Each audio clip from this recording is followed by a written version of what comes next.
Welcome back to the Tech Talks Daily podcast, a place where you can keep informed of the latest business and tech trends by listening to stories of other people in your field and how they are overcoming challenges with emerging technologies. Join me in learning from the guests actionable tips and lessons learned to obtain greater clarity on how you or your business can leverage technology. Now, with the threat of cybersecurity breaches and ransomware attacks on the increase, today I want to explore why there is so much stress and pressure placed on the C-suite and how organisations can step out of that cycle of stress and prevent themselves from becoming the victims of ransomware attacks in the first place. And I also want to explore why artificial intelligence is arguably the new stress ball, and AI is recognised as having the potential to reduce critical productivity challenges like reducing false positives that will allow teams to focus their time and resources on more critical cyber defence issues. And lucky for you and me, I found the perfect guest to take a deep dive on this topic with. So buckle up and hold on tight, because I'm going to beam your ears all the way to Germany so you can join me in conversation with Justin Vaughan-Brown from Deep Instinct. And together we'll explore this topic and hopefully find a few solutions rather than problems along the way. So, a massive warm welcome to the show. Can you tell the listeners a little about who you are and what you do? Sure. Love to, Neil. Thanks very much. So, Justin Vaughan-Brown, VP of Product Marketing here at Deep Instinct. I'm a Brit based over in Germany, been here the last 15 years or so. And very quickly, my background, I've spent a lot of my time in the tech space, in marketing, but more historically, a lot of time also early in my career in advertising and marketing. So I've been agency side and client side, moved over to the dark side, as some say, became a client a while back. And my mission at Deep Instinct is really to spread the word around the benefits of what we can do, being deep learning centric and focused in our approach to tackling cybersecurity issues. And very much looking forward to the chat today, Neil. Me too. And I'm curious, you've opened up my curiosity here. You mentioned marketing, and obviously we're now going to be talking about cybersecurity in a moment. Sure. So I'm curious, how did those worlds collide for you? I feel there's got to be a story there, right? Absolutely. That's a very good one. So I've always been interested in cyber, but I kind of dabbled a little bit with one of my previous roles, and worked for a short time at one German cybersecurity company. But I had an opportunity to work with our CMO, Ryan Schopp, who brought me over to Deep Instinct because he just saw it. It was incredibly unique. And the one thing that I love doing is sharing insights and solid reasons and rationales and backing it up with data in terms of what a technology can do. And I really feel at home with that. And this is one absolute case where the impact of our deep learning driven solutions has just been incredible. And that's kind of brought me over. So what I try and do is not be as marketing as in a pure sense, but more cut through the hyperbole and then the BS and all those other things. Because honestly, no, a lot of people run away and think, oh, he's in marketing. So I try to ground it in reality, ground it in facts, cut out all the fluff and focus on the specifics. And I love to do an occasional deep dive as well. And I love being challenged by audiences, whether it's virtually or in person. Bring it on. Love it. Brilliant. It's so refreshing to hear. And of course, you've been on a journey over the last few years. And if I look back to my IT career a few years ago, the C-suite famously struggled to see the value of cybersecurity and investing their money and resources into something that might not happen. But I'm curious, has that changed now? I would imagine that it has, but what are you seeing? 100%. That's a really good observation. So I'm a big fan of analogies, and I think the analogy I'd use is, you're living in a house and you think you're living in a pretty good area, and you've never heard of anyone having the house broken into. And over the last couple of years, what you've heard about is someone 3 roads away from you maybe got broken into, then 2 roads away. And then guess what? You know someone who knows someone who had the house broken into. And then finally, it's a couple of doors down, and then suddenly your concern goes up. Suddenly you're interested, and suddenly you've raised your awareness and caution there. So I think that's pretty much what's happened. What we're hearing is CISOs and CEOs, it's becoming a board level topic, and they're actually discussing it because we've seen so many major names being breached. They've been attacked successfully. They paid huge ransoms in some cases. in some cases publicized, and others they've kept it on the quiet. They've just paid discreetly.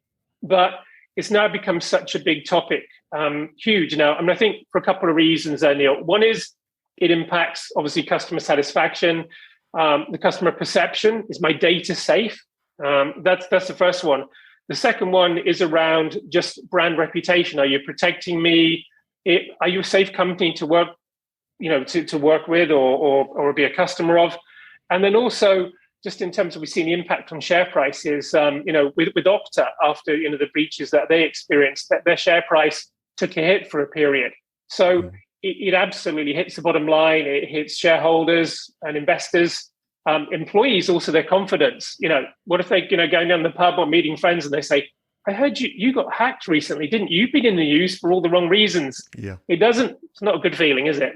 Let's be honest, it's not a good one. It really isn't. And I was reading somewhere the other day that the reputational damage can last for something like up to 5 years. It's really piling on the pressure. And obviously right here, right now, you've mentioned ransomware there, and I'm glad you brought that up because there's so much stress and pressure placed on the C-suite with the fear felt by those whose decision it is to pay ransom demands or not pay the ransom demands and what to do for the best. So what are you seeing around that? That's a really, really good one. So we actually ran some research a few months ago in the UK specifically on what we thought was a disconnect between CFOs and CEOs and the rest of the board. And it really threw up a lot of interesting data. So, for example, only 14% of CFOs felt confident enough to withstand a cyber attack. Yeah, over 60% of CEOs thought, you know what, we're all hunky-dory, we're fine, we're all good, nothing to worry about, nothing to see, keep walking on, we're all good.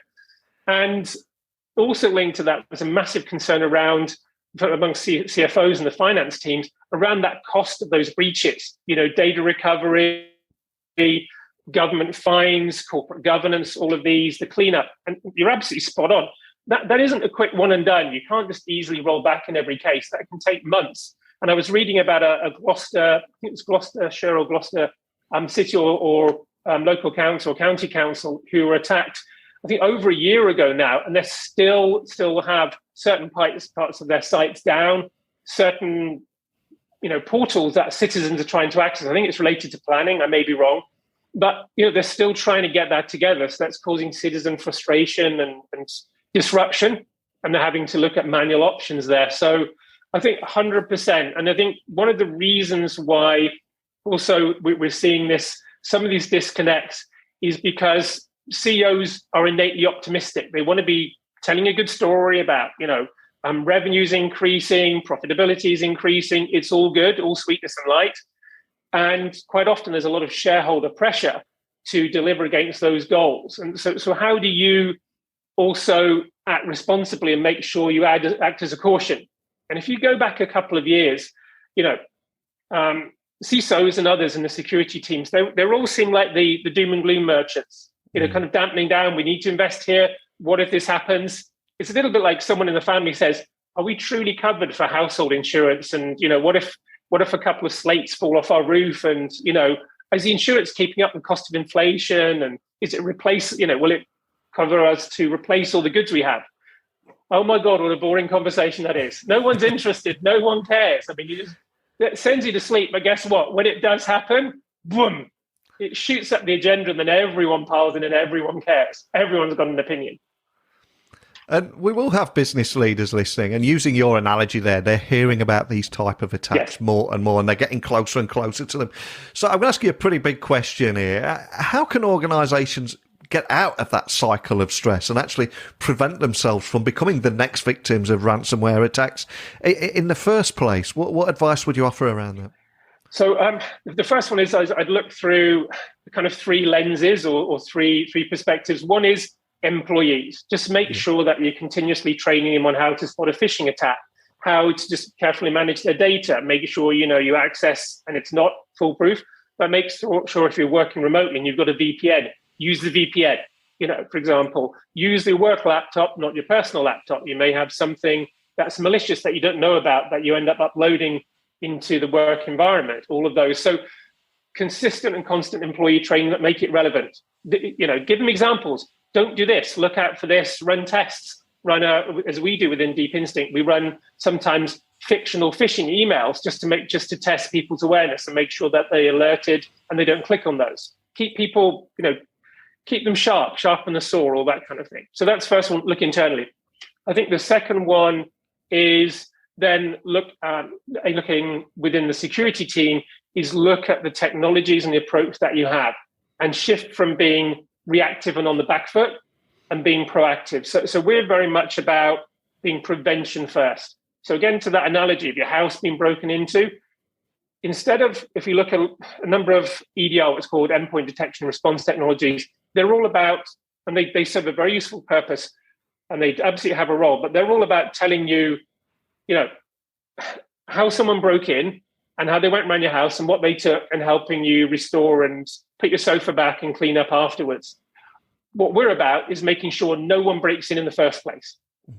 So that's absolutely key for us is, to use the analogy, if you've got a huge steel door there, no one can come in, and you've got metal shutters, you're a heck of a lot more secure. So it's looking at being far more proactive. And for me, it's about making sure that you move to that proactive, preventative approach. But secondly, you also use technologies that are created to meet the needs of today's attacks. So if you don't mind me kind of explaining, no, sure. what we're seeing right now is in terms of those attacks, is they're getting smarter. They're getting clever in terms of evading typical technologies that are there to stop them. So they can tell, for example, a piece of malware can often tell now if you're putting it into a sandbox to detonate it and check and see how it behaves. They're already looking around saying, hold on a second, we're in a sandbox. Let's hide what we are. Wait till we're then judged as being benign. Well, okay, you can open the file now. And then, unfortunately, all is revealed and they're actually malicious. It's going to do you some damage. They're also getting faster. And one thing that we've really noticed is attacks have moved from what we call just kind of hiding in plain sight. They're going for boom, shock and awe. They're going for really fast impact. So I'll give you two examples of that. Splunk did a really good survey recently where they did analysis of a number of types of attacks. Mm-hmm. And the fastest one, Lockbit, managed to gain access to systems and be active in less than 6 minutes. Less than 6 minutes. I mean, that's the time to order and drink an espresso. Maybe a doppio espresso, depends how quick you drink. But that's pretty fast. So it's really, really scary. And the last part, kind of also just relating to that, that speed factor is they don't need long either. So if you look at the Okta breach, one of those, they were doing some post-analysis on this, and it appears, looking at one news story, that they were in and out in just 25 minutes. So less than the time possibly our podcast is going to take. The damage will have been done. It's finished. You could have gone off and had your lunch in that time, and they've wreaked havoc. And then the last point here is just they're getting much more dangerous. So, and again, coming back to some of our analysis on ransomware and payments, what we did discover was that around 61% of companies that we surveyed said, you know what, we've actually been breached. We've actually had someone access our systems. But in a lot of cases, they're not publicizing it. They're not reporting it. It's under the covers. And relating to that is when we ask people, how much would you pay, for example, if you were attacked, like if you were hit by some ransomware? And they said roughly about, £750,000. That's what we pay. Then we surveyed also the people, there's 61% who actually had been hit by a ransomware attack. Big surprise here. Yeah. They actually said what they paid on average was over £3 million. Ouch. So it's a huge difference between, if we get hit, it's going to cost us less than $1 million quid. Yeah. And now actually it's going to, in reality, when you do get hit, it's going to cost us over 3 million. Just think about that, 3 million, no matter how big the organization is, very few organizations have £3 million in a slush fund, just waiting. So that's a lot of money in a very tight, tough market right now. Just some food for thought. Yeah, absolutely. And the other thing is, if you pay that 3 million, that word will get around quick, and you could ultimately end up on a sucker list, and somebody else will try and get in, right? That's a really, really good point. As part of that survey, we discovered that only a third of those people who paid the ransom actually got all their data back. Wow. So guess what? To use an analogy, you just walked down some dodgy alley to pay someone off, And unsurprisingly, they've either run off with the money, given you a little bit of it, or just dropped it and run. But spoiler alert, you're not dealing with scrupulous people in the first place. You know where I'm going with that. 100%. And when I was doing a bit of research on you, I read a great line from you, that AI is becoming the new stress ball. So can you expand on what you meant by that too?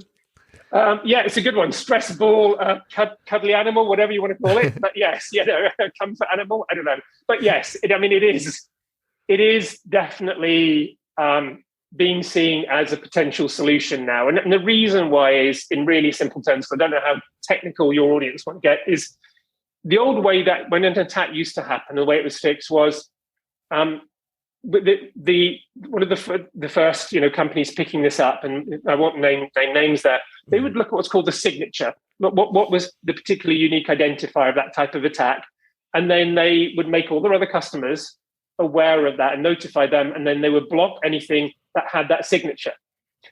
Well, that's all well and good in a world 15, 20 years ago, where the attacks were relatively simple and relatively few, and they weren't that complex. But you flash forward now, to 2022, and what do you have? Like I was saying, smarter, faster, more dangerous. Humans simply can't keep up and manually update using heuristics and signatures and notify and then keep abreast of all those attacks. I mean, every time there's been a vulnerability announced, you can bet your bottom dollar there's a whole bunch of bots swarming every single major organization to try and find an inroad using intelligence gathered from that vulnerability. It's all automated.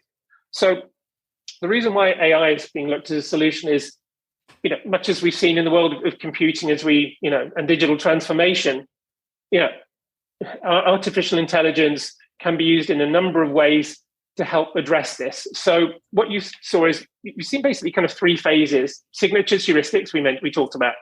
The next phase is then being, as you move within the area of AI, is, and if you Google AI, you'll see usually there's a picture of an egg. You see AI like this, and a subset of that is machine learning. And machine learning is all about training computer, training environments, training systems to recognize certain behaviors or certain factors. So, and that's worked quite well to date in terms of identifying a number of these threats and being able to help you scale. The only downside with that, though, is that it only trains, because you've got a human doing this. It's what using this approach, you've got a human training this with supervised learning. They're essentially training the system, so they're manually inputting and telling it what to look for. Is that they only use 2 to 3, 4% of all the data available, and as a result, the accuracy isn't as strong. So it's stopping a huge chunk, maybe 50, 60, even 70% at a push. But what it isn't doing is, and I'm getting into London Transport's mind the gap here, but if you're looking at 100%, it's getting you to, signatures and heuristics maybe got you 30% of the way. Yeah. Machine learning is getting you to 70, maybe 80, but you've still got a gap. And those bad actors, they only need to be right just once. All the SecOps teams, they've got to be right 100% of the time. And that means ultimately there is a gap there where we've discovered that machine learning isn't doing a few things. And this is based on, I was talking at the beginning of our conversation about hard facts. In my role, I'm lucky enough to get what we call our proof of values, where we actually are benchmarked against other technologies with prospective customers. And I see all those reports every Friday. And it's become a little bit like my routine now. So halfway through my Netflix movie on the sofa on a Friday evening, I always pause. It's almost like the popcorn moment. And I go into that email and I look at all the other, the proof of values and the benchmarking that we've done that last week. And what is really, really interesting here is, for me, is that time and time again, we're seeing a few things. We're seeing that a lot of established technologies are struggling with what we call weaponized PDFs. So we all use PDFs, contracts and forms and so forth, but they've got bad stuff hidden in those. Also, a lot of Microsoft documents, such as Word, which is pretty much the lingua franca of any major business. I mean, look at contracts, agreements, and so forth. We all live and breathe Word documents, and they're having a trouble detecting those. And then when they do detect them, what's happening is they detect them what's called post-execution, after they've already started running. So to use the analogy is, it's a little bit like, yeah, you might be an okay person, you're okay guest, come into our house.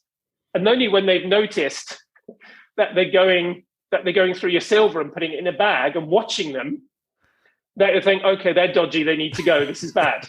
So it's post-execution. They're already causing havoc. Do you remember we talked about this sub 6 minutes? Mm-hmm. They're already running off. They're already started. They're already hammering around the house, getting your silver and cash and whatever else you have, your watches. Whereas we're all about pre-execution. It's someone comes to your door and we instinctively using a deep learning approach, which is the most advanced form of AI. So remember I talked about ZEG. You've got AI, machine learning, and then deep learning, which is the most advanced form that is far better at stopping those attacks pre-execution. We can tell if that person at the door is dodgy or not. They don't come in. Does that make sense? And I'm trying to use analogies and try and make it more understandable. I think the analogies bring it to life perfectly. And of course, to further complicate matters, though, the job of defending against these increasingly advanced threats daily and even hourly is causing more problems than ever because we have the Great Cybersecurity Resignation plaguing industries worldwide. Absolutely. Especially when you combine that with the critical tech skill shortage. I was reading somewhere that APAC alone, that region's going to have a shortfall of 3 million cybersecurity workers in the next few years. So how can businesses overcome these challenges in these increasingly stressful times where they all know what they need to do, but having the right people or access to the right people is equally difficult too? This is a huge problem. I mean, well, I was reading an article, I think it was MSNBC or CNBC from a colleague. They sent it over the weekend. It said the biggest stressor right now for SecOps teams actually isn't ransomware. That is a huge one. Yeah. But interesting, it's burnout. And when we did a survey as part of our Voice of SecOps series, we were discovering that just over 40% of people we surveyed had thought about quitting the industry because it was getting too much. And about the same number also knew someone who'd actually quit. Okay, so not just I'm thinking of quitting, they'd actually gone, not just work for another company, they'd actually quit the industry. They'd gone off to, I don't know, become a farmer in the Alps or something or whatever else. But, they'd gone off, life-changing thing or something. They're done. Time out, I'm gone. And so it's raised the question, how do you address that? What do you do about it? I think number one, and we've actually run, we actually had a little webinar on this, on mental health in the industry with a mental health expert. I think there's a couple of things you can do. One, you need to have conversations as a team lead with your team, first of all, and ask them how they're doing. But, just check in regularly. Don't ask them what are they functionally doing every week? And you don't need to do this every time, but even just once a month. How are you doing generally? How is the workload? How are you feeling? When was the last time you took some time off?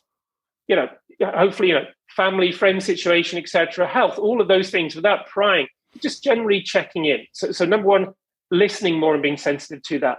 The second one is from the technology point of view, 100% look at ensuring, whether it's Deep Instinct or others, make sure you have the technologies you need to reduce that volume. So it's one of the biggest issues that we're seeing right now is around what we call false positives. So again, I'm going to use the analogy here. It's a little bit like you want to make sure you don't have a fire in your house. So guess what? Look at my fire alarm here now.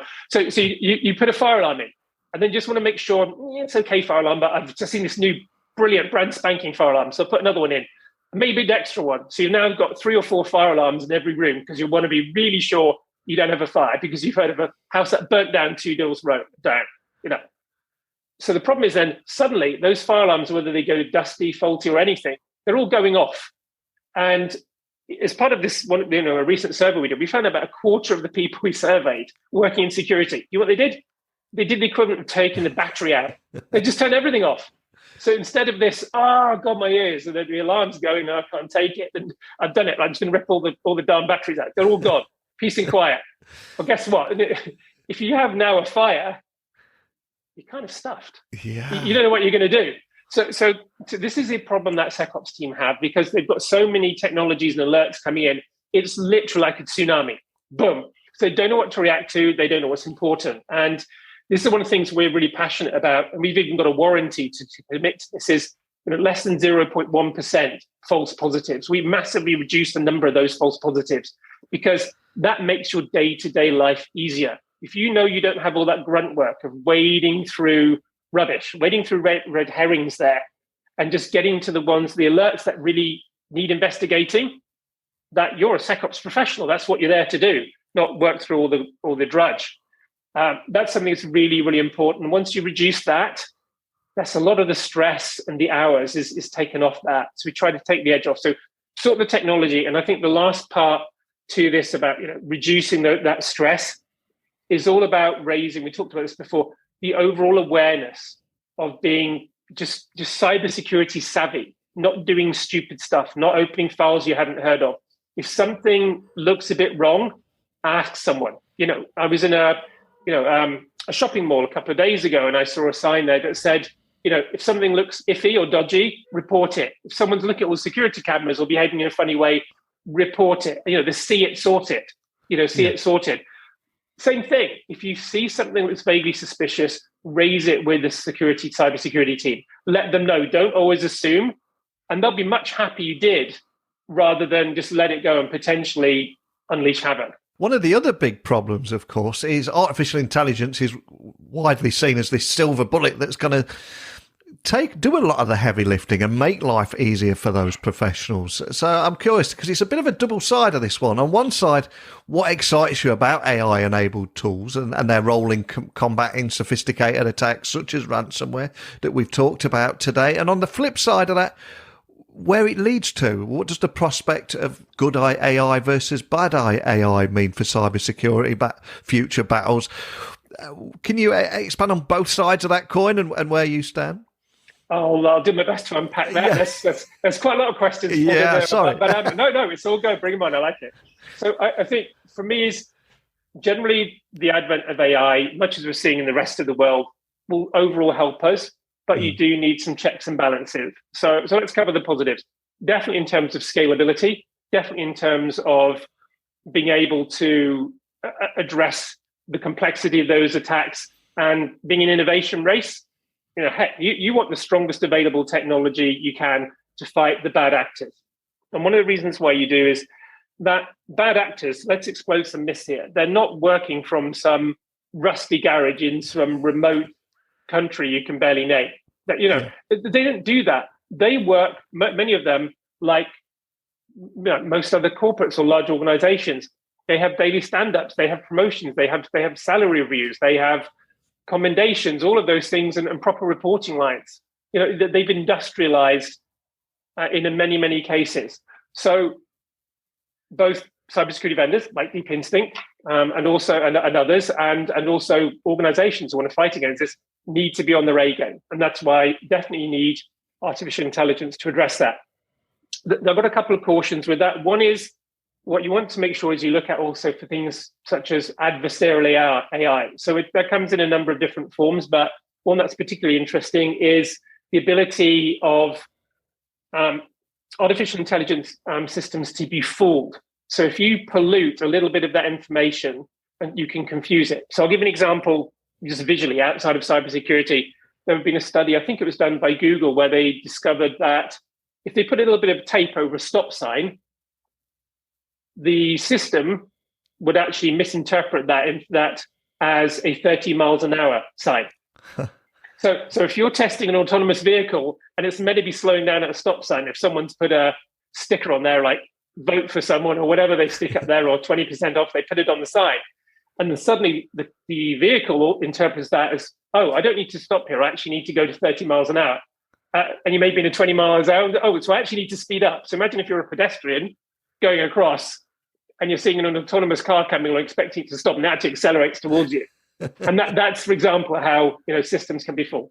But bring it back to cybersecurity. What you're finding is that they are able to pollute what you call as benign or good documents and hide that, and then fool the systems to thinking it is suitable for opening, and it's not going to do you any harm. So they're very, very clever in terms of doing that. So be careful that as much as AI advances are being used by the good people, they're also being used by the bad people as well. They can be used for both purposes. The second one is when you're automating, be very careful about what rules you set up.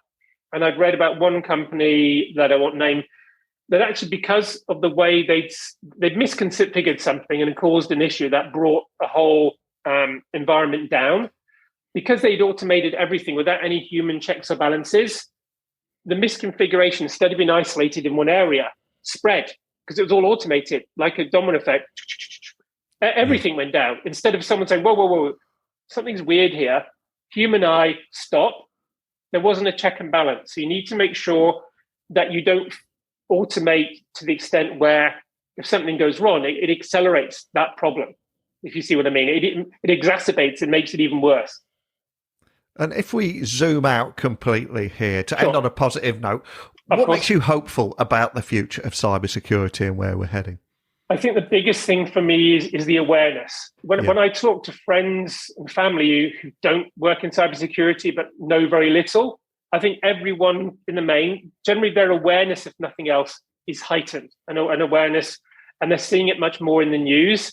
And that's the first step in the direction to fighting it. And I think the second one is at a company level, again, same thing, that awareness and understanding is increasing. And I think budgets are increasing, resources are increasing, because you either in one of two situations, you haven't been hit, but you're hearing about companies very close to you that have been hit. So you're really, a higher level of awareness. And the second one is if you have been attacked, heaven forbid, you don't want that to happen again.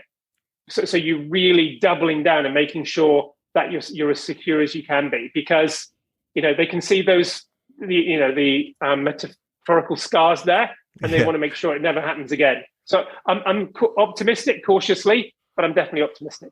Now, we started the podcast today talking about your origin story and what put you on this path. But of course, as we come full circle and look back, none of us are able to achieve any success without a little help along the way and somebody pointing us in the right direction. So I'm curious, to finish the podcast today, is that a particular person you're grateful towards who maybe helped you get where you are today that we can give a little shout out to? Absolutely. So there are 3 or 4 people that come to mind, even, our current CMO at Deep Instinct, Ryan Schott, but I'd really like to highlight someone going back a number of years who was pivotal. It's a gentleman called David Gregory when we were working at Microsoft. David took me under his wing. He was working in the anti-piracy area, which is a fascinating part, of that business there. But he was the first person in my life who actually looked beyond functionally what I was doing and looked at me as a person, how I interacted with colleagues, how I set my goals, how I evaluated options, and really set me in terms of thinking about the role more holistically. And he tied it in with, we've just been on a course, part of our team, based on the 7 Habits of Highly Effective People, the Stephen Covey book. And we actually had a 2-day offsite. It was incredibly helpful. And it broke down a lot of what I did, and it built it up again and got me to thinking about, key concepts like seek first to understand, to listen, then be understood. Don't listen with the intent of reply. Listen with the intent to understand that person. And I realized what a kind of bad job I'd made a bit before I started. It wasn't terrible, but room for improvement, let's just call it that. And it was a complete paradigm shift, epiphany, the whole thing. And David continued to be that mentor and advisor and guide and give me sometimes the tough love, saying, you should have done that better. Have you thought about this? And I was able to overcome that initial resistance and then definitely be coachable. And he really set me on the way there and gave me the foundational behavioral practices I hope I've retained ever since. So if David ever ends up listening to this, then a huge shout out, and I've got so much that I owe you. Oh, that's a wonderful answer. So a big shout out to David Gregory there. I don't think we realise how much impact we have on other people by just investing a little time in there. So I think it's so important to get those messages out. But before I let you go, for anyone listening just wanting to find out more information about Deep Instinct and dive a little bit deeper on any of the topics we discussed today, what's the best starting point? Best starting point is go to our website. There's a whole bunch of resources there, and from ebooks and so forth, but also check out our YouTube channel. What we've done is we've created some kind of sub 2-minute simple videos, just explaining what we do, because everyone's time's precious. That, we talk about espressos, literally that's a couple of sips and you're done. So everyone's got a couple of minutes. If you want to dip in, please just check out the YouTube videos. They're a great introduction to the company and how we can help you. Well, I'll add links to those so people can find you nice and easily on the blog post that will accompany this episode. I'd love chatting with you today about, yes, why there is so much stress and pressure placed on the C-suite at the moment with the threat of attacks and breaches and ransomware attacks, etc., but also how organisations can get out of that cycle of stress and prevent themselves from becoming the victims of another ransomware attack in the first place. But more than anything, just thank you for your time today and sharing your story with me. Pleasure. I've absolutely enjoyed it. Thank you so much. I just love chatting with Justin there. And for me, it was really interesting to learn more about the critical tech skill shortage, especially in cybersecurity, where competition is so fierce for talent and retaining staff, if you're lucky to have talent, is incredibly difficult too. And as a result, many in the industry are also flirting with burnout. But maybe we do need to reposition things and leverage technology more and think about how technology and analysts working together instead of competing against each other, and how AI-enabled tools can play a critical role in combating sophisticated attacks such as ransomware. I think that could be where the magic happens. But I know this is a complex topic, and I know each and every person listening will have a different experience, different insights, and maybe a different viewpoint too. And I encourage that on here. So please send over your thoughts and any questions to me. And there are many ways that you can contact me. Simply email me at techblogwriter@outlook.com. If you would like to slide into my DMs and send me an audio message on LinkedIn, Twitter, Instagram, or TikTok, you can find me at Neil C. Hughes. So I hope you'll join me again tomorrow. But a big thank you for listening as always. And until next time, don't be a stranger.